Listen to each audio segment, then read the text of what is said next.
আসসালামু আলাইকুম। আজকে আমি আপনাদের জন্য নিয়ে এসেছি ভিন্ন স্বাদের মজাদার আইটেম ডিম চিচিঙ্গা। এটা নিয়ে আমি থাকছি পাঁচফোড়নের পক্ষ থেকে আপনাদের সবাইকে স্বাগতম। প্রথমে দিয়ে দিচ্ছি 2 টেবিল চামচ পরিমাণ তেল, সয়াবিন তেল।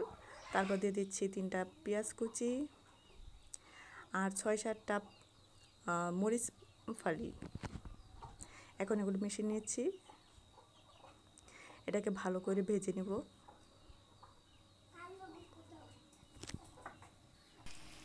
এটা ভালো করে মিশিয়ে নিচ্ছি এবং একটু ব্রাউন কালার করে নিচ্ছি।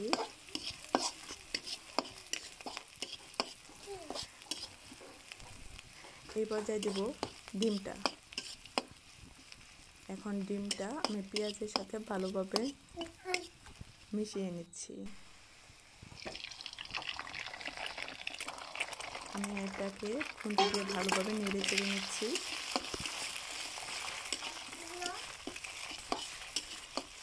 এখন দিয়ে দিচ্ছি লবণ, পরিমাণ মতো লবণ দিয়ে ভালোভাবে মিশিয়ে নিচ্ছি। উল্টে পাল্টে ভালোভাবে নেড়ে দিচ্ছি। এই পর্যায়ে দিয়ে দিব ধুয়ে রাখা চিচিঙ্গাটি। আমি কেটে ধুয়ে নিয়েছি। এখন ডিমের মধ্যে চিচিঙ্গাটা দিয়ে দিলাম। এখন খুন্তি দিয়ে ভালোভাবে উল্টে পাল্টে ভালো করে মিক্স করে নেব। দেখুন আমি ভালোভাবে মিশিয়ে নিচ্ছি।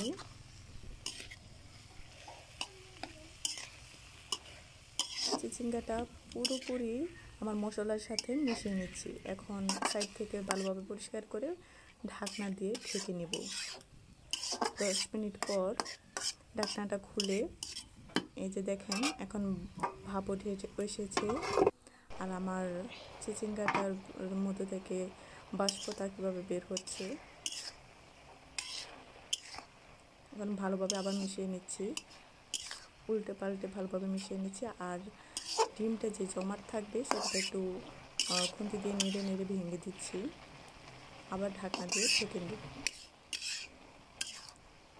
5 মিনিট পর আবার ঢাকনা খুলে আমি এটাকে ভালোভাবে নেড়ে দিচ্ছি।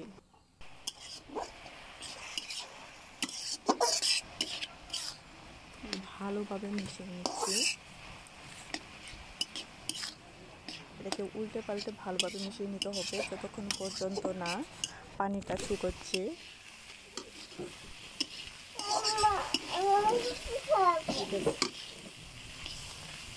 পুরোপুরি শুকানো পর্যন্ত আমরা এটাকে ভালোভাবে নেড়ে দিব। একটুও পানি রাখা যাবে না। যদি পানি থাকে তাহলে খেতে ভালো লাগবে না।